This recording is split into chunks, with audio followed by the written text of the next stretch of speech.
Hello everyone, welcome back to Silent Learning. It's me Jamshad. Today we are going to know the complete plan, actually roadmap to the success of Class 9 CBSE, especially in English subject. ഇംഗ്ലീഷിൽ നമ്മൾക്ക് എങ്ങനെ plan ചെയ്തു കഴിഞ്ഞാൽ ഇനിയുള്ള ദിവസങ്ങളിൽ ഇനിയുള്ള മാസങ്ങളിൽ നമുക്ക് എങ്ങനെ പ്ലാൻ ചെയ്തു കഴിഞ്ഞാൽ നല്ല രീതിയിൽ മാർക്ക് വാങ്ങാൻ പറ്റും എന്നതിൻ്റെ ഒരു complete study plan actually road മാപ്പാണ് ഈ ഒരു കുഞ്ഞു വീഡിയോയിൽ നമ്മൾ കാണാൻ പോകുന്നത്. സോ അവസാനം വരെ കണ്ടിരിക്കുക. ആരെങ്കിലും ആദ്യമായിട്ടാണ് ഈ ഒരു ചാനൽ കാണുന്നതെങ്കിൽ ഇതുപോലെ ധാരാളം 9th CBSE റിലേറ്റഡ് ആയിട്ടുള്ള ഇൻഫോർമേറ്റീവ് ആയിട്ടുള്ള വീഡിയോസിന് വേണ്ടിയിട്ട് ജസ്റ്റ് സബ്സ്ക്രൈബ് ചെയ്തിടാം. നമ്മൾ നേരെ road map of English especially for the class 9 CBSE. നോക്കാം what are the plans. ഏതൊക്കെ പ്ലാനിലൂടെ പോയി കഴിഞ്ഞാൽ നിങ്ങൾക്ക് നല്ല രീതിയിൽ മാർക്ക് വാങ്ങിയിട്ട് ഇനി നിങ്ങൾക്ക് വരാനിരിക്കുന്ന ആക്ച്വലി നിങ്ങളുടെ 9th CBSE എന്ന് പറയുന്ന സമയത്ത് അത് നല്ല രീതിയിൽ കണക്റ്റഡ് ആണ് നമ്മുടെ 10th CBSE-യുമായിട്ട്. കാരണം 9th CBSE-യിൽ വരുന്ന എക്സാക്ട് ഗ്രാമറും കാര്യങ്ങളൊക്കെ തന്നെയാണ് നമ്മുടെ 10th CBSE-ലും വരാൻ പോകുന്നത്. സോ നല്ല അടിപൊളിയായിട്ട് ഈ ഒരു പ്ലാൻ നിങ്ങൾ അപ്ലൈ ചെയ്തു കഴിഞ്ഞാൽ ഉറപ്പായിട്ടും നല്ല രീതിയിൽ നിങ്ങൾക്ക് മാർക്ക് സ്കോർ ചെയ്യാൻ പറ്റും. Let's see. ഓക്കെ നോക്കാം. ഫസ്റ്റ് ഓഫ് ഓൾ നിങ്ങൾക്ക് എന്തിന് ഇങ്ങനെ ഒരു റോഡ് മാപ്പ് വേണം എന്ന് പറഞ്ഞു കഴിഞ്ഞാൽ it's actually a turning point. 9th CBSE എന്ന് പറയുന്നത് ഒരു ടേണിംഗ് പോയിന്റ് ആണ്. No space for random studying. ചിലപ്പോൾ നമുക്ക് റാൻഡം ആയിട്ട് ഇരുന്ന് പഠിക്കാനുള്ള ഒരു സ്പേസ് നമുക്ക് കിട്ടിക്കൊള്ളണമെന്നില്ല. കാരണം 9th CBSE എന്ന് പറയുന്നത് നല്ല രീതിയിൽ ഒരു ടേണിംഗ് പോയിന്റ് ആണ്. എങ്ങനെയെന്ന് വെച്ച് കഴിഞ്ഞാൽ എൻറ്റയർലി ഡിഫറെന്റ് ആണ്. നമ്മൾ 8th CBSE-യിൽ പഠിച്ചതുപോലെയല്ല 9th CBSE-യിലേക്ക് വരുന്ന സമയത്ത് അത് ഏറ്റവും കൂടുതൽ നിങ്ങൾക്ക് എഫക്റ്റീവ് ആയിട്ട് തോന്നുന്നുണ്ടാവുക സയൻസ് സബ്ജക്റ്റിലായിരിക്കും. ആ ഫിസിക്സ്, കെമിസ്ട്രി, ബയോളജി, മാത്സ് സബ്ജക്റ്റുകളിലായിരിക്കും നിങ്ങൾ കൂടുതൽ എഫക്റ്റീവായിട്ട് മനസ്സിലാക്കിയിട്ടാവുക. അതുകൊണ്ട് തന്നെ ഒരു വിഷയത്തിലും നിങ്ങൾ ഒരു കോംപ്രമൈസും ഇല്ല, അടിപൊളിയായിട്ട് നല്ല രീതിയിൽ പഠിച്ചു പോകണം. കാരണം ഇത് കണക്റ്റഡ് ടു 10th CBSE. നമുക്ക് നോക്കാം. വിത്തൗട്ട് എ പ്ലാൻ ഇല്ലാതെ നിങ്ങൾ പോവുകയാണെങ്കിൽ സ്വാഭാവികമായിട്ടും നിങ്ങൾക്ക് കൺഫ്യൂഷൻ ഉണ്ടായിരിക്കും.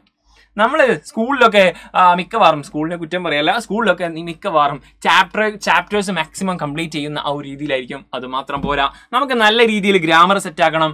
കൂടുതൽ നമ്മുടെ text book activity, apart from that activity we have to more focus on previous year question paper. കാരണം ടെക്സ്റ്റ് ബുക്കിൽ ഇല്ലാത്ത പല കാര്യങ്ങളും നമ്മുടെ സിലബസിലുണ്ട്. ആക്ച്വലി നമ്മൾ ധാരാളം ഡിസ്കോഴ്സുകൾ എവിടെ നിന്ന് പഠിക്കണടാ, നമ്മുടെ സിലബസ് നോക്കി പഠിക്കണം. അത് വെച്ചിട്ട് നമ്മൾ നല്ല രീതിയിൽ പ്ലാൻ സെറ്റ് ചെയ്തില്ലെങ്കിൽ പണിപ്പാളും. That's why we are going to do like this kind of road maps. Okay, last minute stress നമുക്ക് സ്വാഭാവികമായിട്ടുണ്ടായിരിക്കും. എല്ലാ ദിവസങ്ങളിലും അല്ലെങ്കിൽ എല്ലാ മാസങ്ങളിലും ചാപ്റ്റേഴ്സ് മാത്രം ഫോക്കസ് ചെയ്ത് കഴിഞ്ഞാൽ പണി കിട്ടും. Okay, and incomplete syllabus complete ആവാത്ത അവസ്ഥ, ഇതൊക്കെയാണ് വിത്തൗട്ട് പ്ലാനിൽ ഉണ്ടാവുന്ന പ്രശ്നങ്ങൾ. വിത്ത് പ്ലാൻ നമുക്ക് എന്ത് നേടാൻ പറ്റും? ആക്ച്വലി ക്ലിയർ ഡയറക്ഷൻ കിട്ടും, സ്റ്റഡി പ്രോഗ്രസ് ഉണ്ടായിരിക്കും, and full control over your preparation. നിങ്ങളുടെ പ്രിപ്പറേഷന് വേണ്ടിയിട്ടുള്ള നല്ല രീതിയിലുള്ള അതിനു വേണ്ടിയിട്ടുള്ള കൺട്രോൾ ഉണ്ടായിരിക്കും. ഏർലി സിലബസ് കംപ്ലീഷൻ നമ്മൾ സെറ്റ് ആക്കേണ്ടിയിരിക്കുന്നു. ആക്ച്വലി months for റിവിഷൻ ഉണ്ടായിരിക്കും, മോക്ക് ടെസ്റ്റുകൾ, കോൺഫിഡൻസ് ബിൽഡിംഗ്, ഇതൊക്കെ നല്ല രീതിയിൽ മുന്നോട്ട് പോയി കഴിഞ്ഞാൽ മാത്രമേ നമുക്ക് ഈ ഒരു 9th CBSE അടിപൊളിയായിട്ട് സെറ്റ് ആക്കാൻ പറ്റുള്ളൂ. ആക്ച്വലി നമ്മുടെ മുന്നിൽ ഇനി ആദ്യത്തെ ദിവസം എന്ന് പറയുന്നത്, ആദ്യത്തെ മാസം എന്ന് പറയുന്നത് ആക്ച്വലി ജൂൺ ആണ്. നമ്മുടെ സ്കൂൾ റീ ഓപ്പൺ ചെയ്ത് കഴിഞ്ഞു ഗൈസ്. നമ്മൾ ജൂണിലാണ് ഇപ്പോൾ നിലനിൽക്കുന്നത്.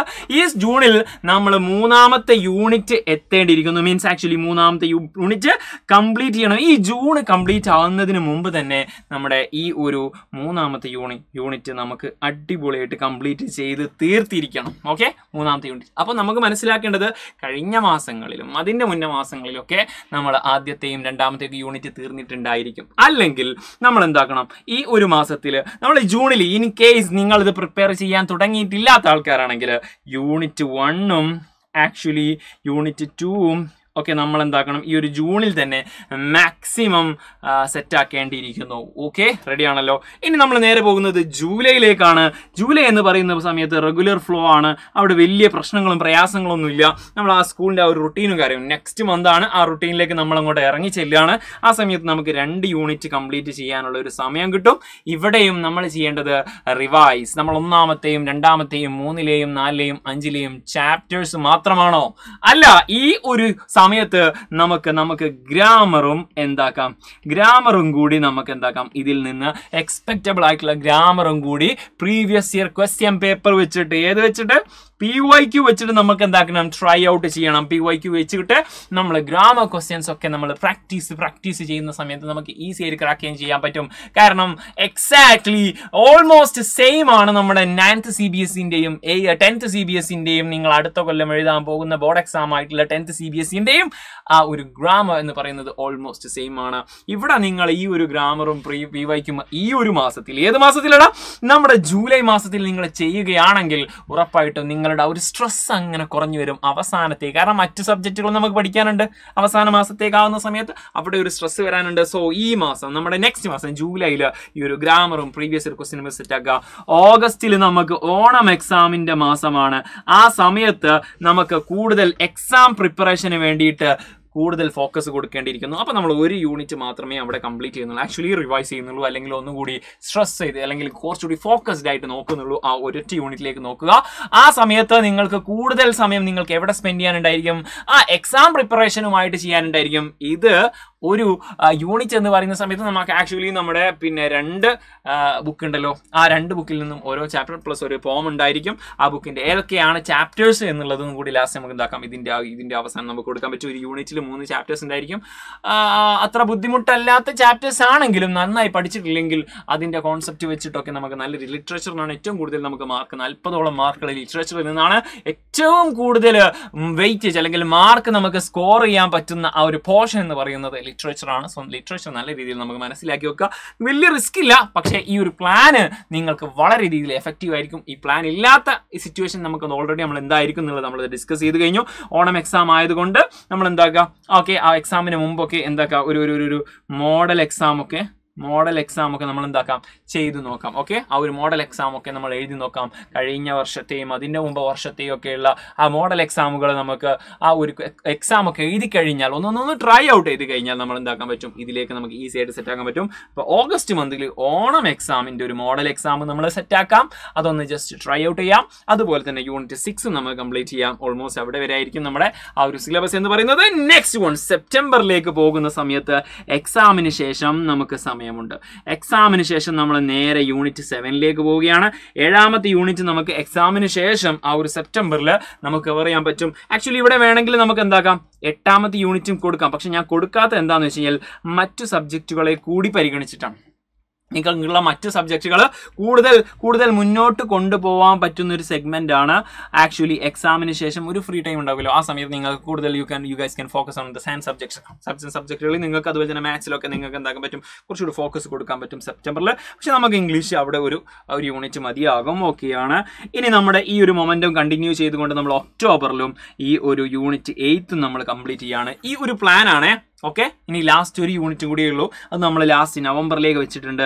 ലാസ്റ്റ് ചാപ്റ്റർ ആണ്, ആക്ച്വലി ലാസ്റ്റ് യൂണിറ്റ് ആണ്. നമ്മൾ റിലാക്സ് ചെയ്ത് ഫോക്കസ് ചെയ്ത് ഡീപ്പായിട്ട് ഫോക്കസ് ചെയ്തുകൊണ്ട് അവസാനത്തെ യൂണിറ്റും നമ്മൾ കംപ്ലീറ്റ് ചെയ്യുന്നു. കാരണം നിങ്ങൾ കഴിഞ്ഞ പ്രാവശ്യത്തെ ആ ഒരു ക്വസ്റ്റ്യൻ പേപ്പറും അല്ലെങ്കിൽ അതിൻ്റെ ഡീറ്റെയിൽസ് ഒക്കെ ശ്രദ്ധിച്ചാൽ അറിയാം, നിങ്ങൾ ഏതെങ്കിലും ഒരു യൂണിറ്റ് മാത്രം പഠിച്ചത് കൊണ്ടോ അല്ലെങ്കിൽ ഏതെങ്കിലും എന്താ പറയുക ഫോക്കസ് ഏരിയ എന്നൊക്കെ പറഞ്ഞിട്ട് ഏതെങ്കിലും അങ്ങനെയില്ല. നമുക്ക് എവിടെ നിന്നും റാൻഡം ആയിട്ടും അതിനൊരു സെഗ്മെന്റ് ഇത്ര മീൻസ് ആക്ച്വലി ഈ ബുക്കിൽ നിന്ന് ബിഹൈവിൽ നിന്നാണെങ്കിൽ ഇത്ര പ്രോസിൽ നിന്ന് ചോദിക്കും, ഇത്ര പോമിൽ നിന്ന് ചോദിക്കും. അത് ആദ്യത്തിൽ നിന്ന് ലാസ്റ്റിൽ അങ്ങനെയൊന്നുമില്ല. അതുകൊണ്ട് 1ാമത്തെ യൂണിറ്റ് മുതൽ 9ാമത്തെ യൂണിറ്റ് വരെ അത്രമേൽ ഇമ്പോർട്ടൻ്റ് ആണ്. അപ്പം നവംബർ അവസാനമാകുമ്പോഴേക്കും നമ്മൾ എന്താക്കുന്നു, 9ാമത്തെ യൂണിറ്റ് കിടലനായിട്ട് പഠിച്ചു കഴിഞ്ഞു. എന്തിനാ അവിടെ പെട്ടെന്ന് തീർത്തത്, അതിൻ്റെ ആവശ്യകത ഡിസംബറിൽ അങ്ങോട്ട് നമ്മൾ എന്താക്കണം, പവർഫുൾ ആയിട്ട് ഫുൾ കാര്യങ്ങളും നമ്മൾ റിവൈസ് ചെയ്യാൻ പോവുകയാണ്. ഇതുവരെ പഠിച്ച കംപ്ലീറ്റ് കാര്യങ്ങളും ആ നവംബർ ആകുമ്പോഴേക്കും നമ്മൾ സിലബസ് കംപ്ലീറ്റ് ചെയ്യുന്നു. എന്നിട്ട് റിവൈസ് ചെയ്യാണ്. ഫുൾ ഫ്ലഡ്ജ് റിവിഷൻ ആണ്. മോക്ക് ടെസ്റ്റുകൾ നടത്തേണ്ടിയിരിക്കുന്നു. പേപ്പറിന്റെ പ്രാക്ടീസുകൾ അത് ആക്ച്വലി നമ്മുടെ നേരത്തെ നമ്മൾ ജൂണിൽ ഐ തിങ്ക് നമ്മൾ ജൂണിലല്ലേ നടത്തിയത്. യെസ്, നമ്മളെ ഗ്രാമറും PYQ ഒക്കെ നമ്മൾ ജൂലൈയിൽ നടത്തിയിട്ടുണ്ടോ. അതുപോലെ നമ്മൾ പ്രീവിയസ് ഇയർ ക്വസ്റ്റ്യൻ പേപ്പർ ഒക്കെ വെച്ചിട്ട് നമ്മൾ പേപ്പർ പ്രാക്ടീസ് ചെയ്യുകയാണ്. Yes, strength and week areas. നമ്മുടെ വീക്ക് ഏരിയാസ് ഏതൊക്കെയായിരിക്കും? മിക്ക ആൾക്കാർക്കും ഗ്രാമർ ആയിരിക്കും, അല്ലെങ്കിൽ നമ്മുടെ ഡിസ്കോഴ്സസ് ആയിരിക്കും. ഈ രണ്ട് ഏരിയകൾ നമ്മൾ എന്താക്കും അടിപൊളിയായിട്ട് സ്ട്രെങ്തൻ ചെയ്യാനും ഈ ഒരു സമയത്ത് റിവൈസ് ചെയ്യാനുള്ള സിറ്റുവേഷൻ ആണ് ഇത്. ഇതുപോലെ തന്നെ മറ്റു സബ്ജക്റ്റുകളും ഇങ്ങനെ തന്നെ ചെയ്യേണ്ടിയിരിക്കുന്നു. ലാസ്റ്റിലേക്ക് ആക്ച്വലി നിങ്ങൾക്ക് ഈ ഒരു പ്ലാനിലൂടെ നിങ്ങൾ പോവുകയാണെങ്കിൽ ഉറപ്പായിട്ടും നിങ്ങൾക്ക് ആ ഒരു NAND CBSE വളരെ ഈസി ആയിട്ട് ക്രാക്ക് ചെയ്യാൻ പറ്റും. പക്ഷേ അവസാനത്തേക്കെല്ലാം കൊണ്ട് വെച്ച് കഴിഞ്ഞാൽ ഈ ഒരു സമയത്ത് നമുക്ക് ഫ്രീ ഉള്ള സമയത്ത് അല്ലെങ്കിൽ ഈ ഒരു പ്ലാൻ ഇല്ലാതെ പോയി കഴിഞ്ഞാൽ പണി കിട്ടും. അതുകൊണ്ട് തന്നെയാണ് നമുക്ക് നോക്കാം, ഹാർഡ് വർക്ക് ചെയ്ത് കഴിഞ്ഞാൽ നിങ്ങളുടെ റിസൾട്ട് പിന്നീട് നിങ്ങൾക്ക് സെലിബ്രേറ്റ് ചെയ്യാൻ അടിപൊളിയായിട്ട് കഴിയും. നിങ്ങൾ ഹാർഡ് വർക്ക് ചെയ്യുക, സെറ്റ് ആക്കുക. അതുപോലെ തന്നെ നമ്മുടെ പ്ലാനുമായിട്ട് നിങ്ങൾ സ്റ്റിക്ക് ഓൺ ചെയ്യുക. അതുപോലെ തന്നെ നമ്മൾ കൺസിസ്റ്റന്റ് ആദ്യത്തെ മാസം നമ്മൾ ഈ ഒരു പ്ലാനുമായിട്ട് പോയി, ഓക്കെ, അത് രണ്ടാമത്തെ മാസമായപ്പോഴേക്കും അതിൽ നിന്ന് ഇടിവ് സംഭവിക്കാതിരിക്കുക. ഇൻ കേസ് അങ്ങനെ സംഭവിച്ചാൽ പോലും നിങ്ങൾ അടുത്ത ദിവസങ്ങളിൽ അത് കവറപ്പ് ചെയ്യാനുള്ള ആ ഒരു പ്ലാൻ ബികൾ സെറ്റാക്കിയിട്ടുണ്ടായിരിക്കണം. അതുപോലെ തന്നെ നേരത്തെ ഫിനിഷ് ചെയ്ത് കഴിഞ്ഞാൽ നമുക്ക് സ്ട്രോങ് ആയിട്ട് റിവൈസ് ചെയ്യാൻ പറ്റും. അതുപോലെ തന്നെ നമ്മുടെ ബോർഡ് എക്സാം, ആക്ച്വലി നമ്മുടെ 9th CBSEയുടെ ആ ഒരു എക്സാം എന്ന് പറയുന്നത് നമുക്ക് സെറ്റാക്കാൻ പറ്റും. ഇത്രയും കാര്യങ്ങൾ ചെയ്ത് കഴിഞ്ഞാൽ നിങ്ങൾക്ക് അടിപൊളിയായിട്ട് സെറ്റാക്കാൻ പറ്റും. ആക്ച്വലി നിങ്ങൾക്ക് ഒരു കുറച്ച് റിസൾട്ടുകൾ കാണിക്കാൻ ഞാൻ ഉദ്ദേശിക്കുന്നുണ്ട്. എന്തിൻ്റെ റിസൾട്ട് അറിയോ? നിങ്ങളുടെ ക്ലാസ്സുകൾ കഴിഞ്ഞ് അടുത്ത വർഷം ഇതുപോലെ നല്ല രീതിയിൽ പ്ലാനോട് കൂടി പഠിച്ചിട്ട് നമ്മുടെ സൈലത്തിൻ്റെ അസ്ട്ര ബാച്ചിൽ ജോയിൻ ചെയ്തുകൊണ്ട് നല്ല കിടിലൻ സ്കോർ നേടിയിട്ടുള്ള ഒരു CBSE സംബന്ധിച്ചിടത്തോളം 90+ മാർക്ക് ഉണ്ടാവുക എന്ന് പറഞ്ഞാൽ it's A great amount off mark. Okay, അത് നേടിയിട്ടുള്ള കുറച്ച് ആൾക്കാരുടെ ലിസ്റ്റ് ഞാൻ കാണിക്കുകയാണ്. ആക്ച്വലി നമ്മുടെ ടോപ്പേഴ്സ് ആണ് ആക്ച്വലി ഇതൊക്കെ. അസ്ട്ര ബാച്ചിൻ്റെ ആക്ച്വലി 10ാം ക്ലാസ്, ഓക്കെ, അസ്ട്ര ബാച്ചാണ്. അപ്പോൾ അടുത്ത നിങ്ങൾ 9th കഴിഞ്ഞു, ഇനി നെക്സ്റ്റ് ക്ലാസ്സിൽ നിങ്ങളെപ്പോലെ തന്നെ ഈ ഒരു കിടിലൻ പ്ലാനോട് കൂടി അസ്ട്ര ബാച്ചിൽ ജോയിൻ ചെയ്ത് നേടിയിട്ടുള്ള ആൾക്കാരുടെ റിസൾട്ടാണ് ഇത്. ഒന്നും മാത്രമല്ല, ഇഷ്ടംപോലെ ഉണ്ട്, കുറച്ച് കാര്യങ്ങൾ ഇവിടെ കൊടുത്തതേ ഉള്ളൂ. ഓക്കെ, എല്ലാം കാണിക്കാൻ നമുക്ക് നേരം ഉണ്ടാവില്ല. സോ നമുക്ക് അതുപോലെ തന്നെ നമുക്ക് എന്തുണ്ടാ, നമ്മളെ നിഞ്ച ബാച്ച് ഉണ്ട് നിങ്ങൾക്ക് വേണ്ടിയിട്ട്. നിഞ്ച CBSE നമ്മളെ ആക്ച്വലി നമ്മുടെ 9ാം ക്ലാസ്സുകാർക്ക് നിഞ്ച CBSE എന്ന് പറഞ്ഞിട്ടുള്ള സൈലത്തിൻ്റെ ബാച്ച് ഉണ്ട്. നിങ്ങൾക്ക് ഈ ഒരു നമ്പർ ഉപയോഗിച്ചുകൊണ്ട് നിങ്ങൾക്ക് ഇതിൽ ജസ്റ്റ് കോൾ ചെയ്തുകൊണ്ട് ജോയിൻ ചെയ്യാം. അല്ല, നമ്മൾ എന്തിന് നിഞ്ചയിൽ ചേരണം എന്ന് വെച്ച് കഴിഞ്ഞാൽ ഈ പറഞ്ഞിട്ടുള്ള ഈ ഒരു പ്ലാനിൽ നിങ്ങളെ കൊണ്ടുപോകാൻ വേണ്ടിയിട്ട് നിഞ്ച ഇവിടെ ഉണ്ട്. അത് മാത്രം മതിയോ? പ്ലാൻ ഉണ്ടായത് കൊണ്ട് മാത്രം മതി? ഇല്ല, നിങ്ങൾക്ക് ഡെയിലി ലൈവ് ക്ലാസ്സുകൾ, അതുപോലെ തന്നെ റെക്കോർഡഡ് ക്ലാസ്സുകൾ, മാത്രമല്ല നിങ്ങളുടെ ഡൗട്ടുകളൊക്കെ ക്ലിയർ ചെയ്യുന്നത് നമ്മുടെ ഫാക്കൽറ്റീസ് തന്നെയാണ്. അത് ഇംഗ്ലീഷ് മാത്രമല്ല, നിങ്ങളുടെ ഫിസിക്സ്, കെമിസ്ട്രി, ബയോളജി തുടങ്ങിയിട്ട് എല്ലാ സബ്ജക്റ്റിൻ്റെയും ക്ലാസ്സുകൾ ഓൾറെഡി നമ്മുടെ ആപ്പിൽ ഉണ്ടായിരിക്കും. അല്ല, അത് നിങ്ങൾക്ക് ലൈവ് ക്ലാസ്സുകളായിട്ട് ഓരോ ദിവസവും എടുത്തു തരികയും ചെയ്യും. അപ്പോൾ ഇത് മാത്രമല്ല, നിങ്ങൾക്ക് പാരൻസിന് ഒരു സ്പെസിഫിക് ആപ്പ് ഉണ്ട്. ആ ആപ്പ് ഉപയോഗിച്ചുകൊണ്ട് കുട്ടികൾ എത്രത്തോളം വീഡിയോസ് കാണുന്നുണ്ട്, എത്രത്തോളം ആക്ടിവിറ്റികൾ ചെയ്യുന്നുണ്ട്, അതുപോലെ തന്നെ ഡെയിലി പ്രാക്ടീസ് പേപ്പറുകളുണ്ട്. DPPs ഒക്കെ ചെയ്ത് കഴിഞ്ഞാൽ അവരുടെ പഠന നിലവാരം എത്രയുണ്ടെന്ന് അളക്കാൻ പറ്റും. അതായത് ഒരു ഓഫ്ലൈൻ ക്ലാസ്സിൽ കുട്ടി പോയി കഴിഞ്ഞാൽ അവിടുത്തെ പാരൻസ് മീറ്റുകൾ, PTA മീറ്റിങ്ങൾ ഉണ്ടാകുന്ന സമയത്ത് അല്ലെങ്കിൽ പാരൻസ് മീറ്റുകൾ ഉണ്ടാകുന്ന സമയത്ത് മാത്രമേ കുട്ടിയെ പറ്റിയുള്ള അവലോകനം കിട്ടുമെങ്കിൽ ഇവിടെ ഒരു ക്ലാസ് കഴിയുമ്പോഴേക്കും ആ കുട്ടിയെ പറ്റിയുള്ള ഡീറ്റെയിൽസ് ആര് കിട്ടുകയാണ്? പാരൻസിന് കിട്ടുകയാണ്. അങ്ങനെ തുടങ്ങിയിട്ട് പാരൻസിന്റെ ആപ്പ് തുടങ്ങിയിട്ട് കിടിലം ഫീച്ചേഴ്സ് ആണ് നമ്മുടെ നിഞ്ച ബാച്ചിനുള്ളത്. ആക്ച്വലി ആ ഒരു കുറഞ്ഞ എമൗണ്ടിൽ നിങ്ങൾക്ക് ഇതിൽ ആക്ച്വലി ഒരു വർഷത്തേക്ക് 3,000 സംതിങ് റുപ്പീസ് മാത്രമേ ഈ ഒരു ബാച്ചിനുള്ളൂ. സോ നിങ്ങൾ എന്താക്കാൻ പറ്റും? എത്രയും പെട്ടെന്ന് നമ്മുടെ ബാച്ചിൽ ജോയിൻ ചെയ്യുക. ആക്ച്വലി ഇതാണ് നമ്മുടെ ചാപ്റ്റേഴ്സ് എന്ന് പറയുന്നത്. ഇത്രയും 9 യൂണിറ്റുകളിലായിട്ട് ഇത്രയും ചാപ്റ്റേഴ്സ് നമുക്കുണ്ട്. ബീഹൈവ് എന്ന് പറയുന്ന ഒരു നമ്മുടെ മെയിൻ ആയിട്ടുള്ള ആ ഒരു ടെക്സ്റ്റ് ബുക്ക് എന്ന് പറയുന്നത് ബീഹൈവ് ആണ്. നിങ്ങളിപ്പോൾ ജസ്റ്റ് ക്ലാസ്സുകളൊക്കെ സ്റ്റാർട്ട് ചെയ്തിട്ടുണ്ടായിരിക്കും.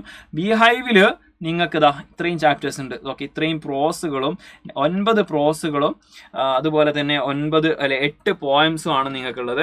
അതുപോലെ തന്നെ മൊമെന്റ്സ് എന്ന് പറയുന്ന നിങ്ങളുടെ സപ്ലിമെൻ്ററി റീഡറിൽ നിങ്ങൾക്ക് 8 ചാപ്റ്റേഴ്സ് ആണുള്ളത്. ആക്ച്വലി ടോട്ടൽ നമുക്ക് 9 യൂണിറ്റുകളിലായിട്ട് ഇത്രയും ചാപ്റ്റേഴ്സ് ഉണ്ട്. ഈ ചാപ്റ്റേഴ്സൊക്കെ നല്ല രീതിയിൽ കംപ്ലീറ്റ് ചെയ്യണം.